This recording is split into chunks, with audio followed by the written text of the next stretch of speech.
Neal Schaffer is a pioneer in the field of digital marketing. Although he started his career in finance, he soon transitioned to becoming a globally recognized digital marketing consultant, keynote speaker, and the author of 5 books. Neal shares his serendipitous path from working in corporate sales in Japan to establishing his own consultancy amidst the financial crash of 2008.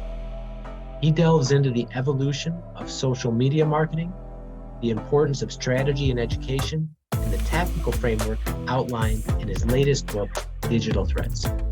Neal provides advice for small business owners and entrepreneurs on navigating the dynamic world of digital marketing, leveraging user-generated content, and building sustainable marketing strategies without relying heavily on paid ads. You'll get actionable insights from Neal's extensive experience and learn how you can harness the power of digital marketing channels to drive your business forward. As always, if you find value from this content, please like and subscribe to our channel. Now here's my conversation with Neal Schaffer. Enjoy. Hello, everyone, and welcome to another episode of the Beyond Fulfillment podcast. I'm your host, Dave Goulas, and this week my guest is founder of a digital marketing consultancy, keynote speaker, author of 5 books, and podcast host, Neal Schaffer. Welcome, Neal. Hey, Dave. Thanks so much for inviting me. It's an honor to be here. I'm ready to get started and hope we offer some value to all the people in the audience. Yeah, absolutely. Absolutely. So you've had quite a journey in terms of your digital marketing career. Can you just give us your backstory and up until where you are now? Sure. Well, I started my career in finance. Always wanted to be in an outward-facing role. So got into sales. I was in B2B sales, semiconductors, and then embedded software for those that are familiar with the industry, but basically selling to consumer electronic manufacturers in Asia. I actually started my career living in Japan for 15 years, and I speak Japanese and Chinese. So that's a whole other story. But that experience and becoming VP of Asia sales and launching a sales office in China and in Japan really taught me this holistic perspective on business. And it also taught me the importance of marketing and of differentiation and of storytelling as part of the sales process, right? So I moved back to the US, got a job in network management software, and then we had the 2008, 2009 crash. And 3.5 months after they hired me, they decided they were going to sell off the company. They got rid of international sales, in which I was part of. They got rid of their corporate marketing. And there I was on election day 2008, trying to reinvent myself. And at the time, I got really involved in LinkedIn. My sales background taught me that it was this fantastic tool that most people didn't leverage properly. And I began blogging about it. And my wife sort of joked with me, hey, if you don't find a job, why don't you write a book? And this is exactly what happened. I ended up writing a book in 2009 that led to speaking opportunities. And then in January of 2010, I launched my marketing consultancy. At the time, more of a focus on social media marketing. Today, it's all digital. But yeah, I've been doing this for, 14 and a half years now. I haven't really turned back. Love every day. I learn every day with every client that I help. I learn a lot as well.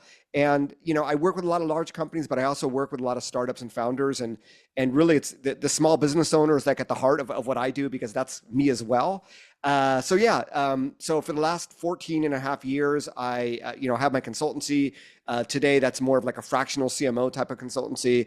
I do a lot of speaking on stages. I've written a few books, including this new one, Digital Threads, which is going to come out actually in the next few weeks. And I teach at a few universities, at UCLA Extension, at Rutgers Business School, and I've taught in Europe. So I do a lot of different things, but it's all around the education for, mainly small businesses and entrepreneurs around everything digital, content, influencer, social media marketing. So in a nutshell, that's what I've been up to. Wow. Okay. So some serendipitous events led you basically, a company you were working for got shut down in the financial crisis, and trying to reinvent yourself led you into speaking and writing and teaching about at first social media marketing. Yeah, I did not strategically say I'm going to become a millionaire with social media marketing, right? It really happened organically. And I think also, though, looking back, and I think that a lot of people that are listening probably feel the same way. Things don't happen organically because you also have to strategically make the decision that there's opportunity. So back in January 2010, I was already actually negotiating my first contract. I was about to establish an LLC. And at the same time, I had an offer from a company in the Bay Area to become their director of Asia Pacific business development for a FTP software company. And these were really, young. The CEO, CTO were husband, wife, founders. They were 20, late 20s. And they said, Neal, we know you're really active in social media, but for this job, you need to absolutely pull the plug on everything you do in social media. And to me, that was the fork in the road that said, okay, are we going to go back to corporate where we know what we can achieve? And I was getting a good salary, don't get me wrong, but it's sort of limited. Or do we go to this new social media marketing where there's really a tremendous, potential? And I can create my own future. So that's, that was the fork in the road. But for everything that happens in life, we all make a strategic decision. Even continuing on a business model or continuing doing what we're doing is a strategic decision. And I think that everybody out there who is, a founder or a business owner, faces that every day. Should we continue doing what we're doing, or does it make sense to do something new where we have seen, opportunity either anecdotally or what have you? Okay. So you talk about that fork in the road too, because 2010, I mean, that's really as social media was really just starting to take off, right? At very early days. But did you see like the potential of what it could turn into? And because obviously you turned down the corporate offer and to follow this, but I mean, did you see back then how big this is gonna get and what you could potentially do starting so early? Yeah, it was those speaking opportunities. So I published this book. My first book was on LinkedIn because of my B2B background. So I published that in September of 2009. And I was already beginning in July of 2009. I already had opportunities to speak about LinkedIn. But when I talked to companies, they needed more than just LinkedIn, right? Business isn't just reliant on LinkedIn. And it was really, I had four different business opportunities that January. I was negotiating a contract with a University of California alumni association, but I also had, an asset management company. I had a garden, landscape construction company. And I had another company in another unrelated industry. So four companies in unrelated industries that were reaching out to me, and none of them knew what they needed to know. They didn't know what to do. They just said, Neal, can you help us? Because we're new to social media marketing. So it was at that point that I realized that this is going to touch across every industry. It's more than just LinkedIn. It's a lot. And there's plenty of opportunity, and I needed to learn a lot as well. But I felt that I could begin by offering, because I don't have an agency background, my solution was to offer a package which included strategy and education. And I thought those were the two things that businesses needed then. I think they still need them now. But I created basically my own social media marketing strategy consulting practice. So companies would engage with me. It would be a few month process. There'd be a few meetings, and the deliverable would be a PDF of 50, 60, 70 pages where I would outline what their social media marketing strategy should be. And that work actually became another book that I wrote. My third book, called Maximize Your Social, was really based on all of that work that I did for all these different companies that I helped through that process. So yeah, and today we know social media marketing is mainstream, but there's a lot of companies that still don't do it well. Social media marketing today is very different than it was just pre-COVID, right? Are you doing short form videos? Because if you're not, you miss out on the opportunity. And there's still a lot of businesses that aren't dipping their toe in that water yet. So I think there's tremendous opportunity. And I wrote a book on influencer marketing, and even email marketing, I think still has tremendous potential. And most companies don't give it the importance that it deserves. So there's always opportunity, right? And I think in every industry, hopefully all of you are nodding. It's really that opportunity that keeps me driven to want to continue, on doing what I'm doing, because I know that there's still unlimited potential out there. Okay.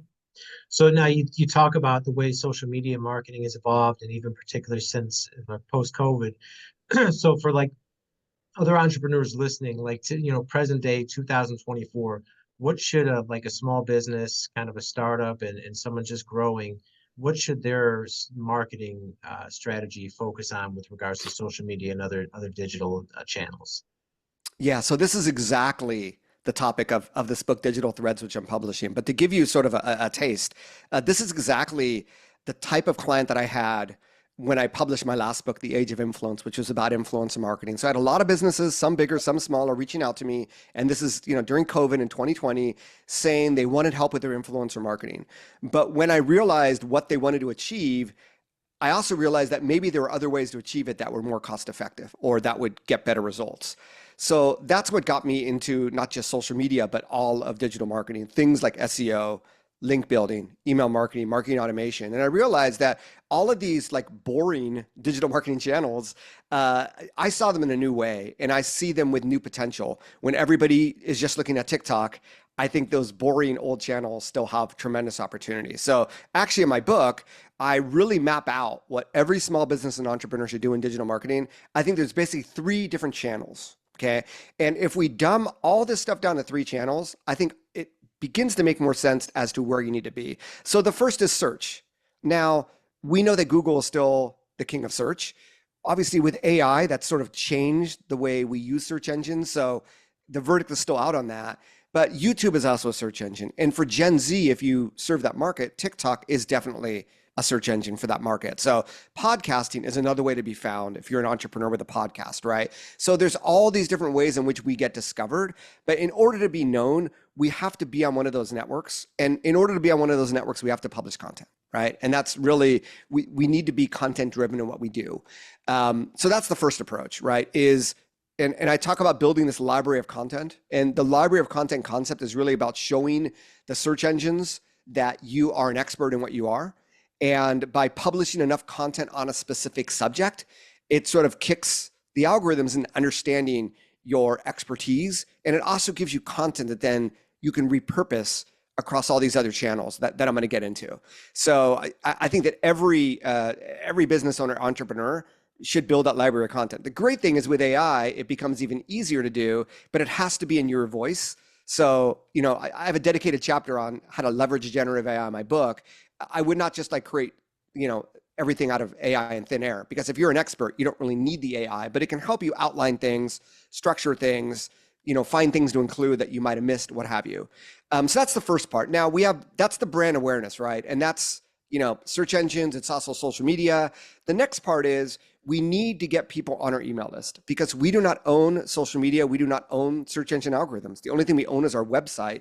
And really the only thing we own is our email list, right? So even if you're, e-commerce or B2B, we need to be able to create a deeper relationship with people. And that's really where email comes in. And in order to build an email list, you need something called a lead magnet, right? And I have a dedicated chapter on every single thing I'm talking about here, including lead magnets, because I think a lot of companies don't understand this concept or maybe get it wrong, but there's so many different types of lead magnets you can create. A free consulting call is a type of lead magnet. A 10% off coupon is a lead magnet. A free ebook checklist. I mean, we can go on and on. A webinar. These are all examples of lead magnets, but when done right, they can help build your list with targeted prospects over time. So that's the email. Once you get your list, then how do you communicate with these people? That's topics of other chapters I have. You need to build what I call communication pathways. And then there's ways to leverage marketing automation to sort of automate a lot of this conversation to really create this flywheel of conversations 24/7 that's going to generate more revenue for you. And then we have the social piece, right? So it's search, email, social. And the social is really interesting because I would argue, and I know this is going to be counterintuitive, but it is so hard to be able to create the type of content that influencers create on social media and really gain traction. It is so hard to create that content that, I would argue that you do not need to become the media.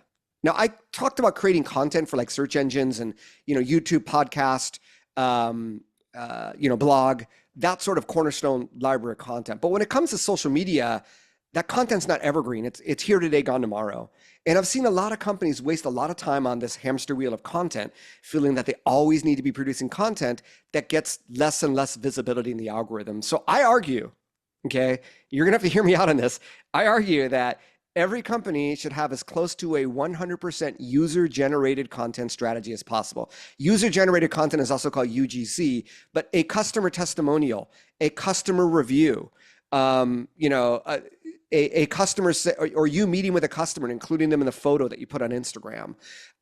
Ideally, this comes from the customer, but anybody that talks about your company that is posted on social media, the idea is that you want to leverage that content for your own profile. So in other words, you're not creating your own content, you're leveraging the content of other people talking about you. And in e-commerce, this is where influencer marketing comes in, because in e-commerce, we see a lot of companies that are gifting product. Like All we ask is that you post a story on Instagram or TikTok or whatever. We'll give you free product. Will you post a photo and allow us to use that on our feed? It can be done in B2B. You can do it through swag, through customer experience, through sales calls, through events.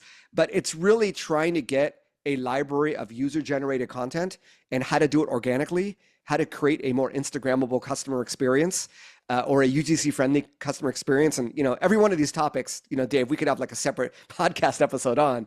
But it really comes down to being able to generate that, because the whole idea about social media, and we were talking before we hit the record button, that I always say social media was made for people, not for businesses, is that marketers became interested in social media back in 2009 and 2010 and 2011 because Facebook was really viral. Facebook pages, if someone liked a post on your Facebook page, that went out in their feed to their friends, that so-and-so liked this page. We don't see that in social media these days, with the exception of LinkedIn, which is really interesting. But, the whole idea of social media marketing is viral word of mouth. And the only way to get viral word of mouth is to get people talking about you. And the only way to get people talking about you is through creating an infrastructure that encourages this creation of user-generated content. And if you can get that far, much easier for e-commerce or consumer brand, but if you can get that far, right, you're off the hamster wheel of content. You only create content when you have a promo or new product or what have you. And the great thing is now you have an army of people, maybe a dozen people, a few people, or more than that are creating content around your brand that then you can convert into what I call a brand ambassador program. And when you have a brand ambassador program, now you're going to get even greater value from this team of social media users that already likes, knows, and trusts you and is already talking about you. And to me, that is a type of influencer marketing. We're not throwing millions of dollars at Kim Kardashian and asking her for, a sexy photograph. This is like rooted in your customers, your fans, and sometimes your employees, right? Especially if you're a B2B brand.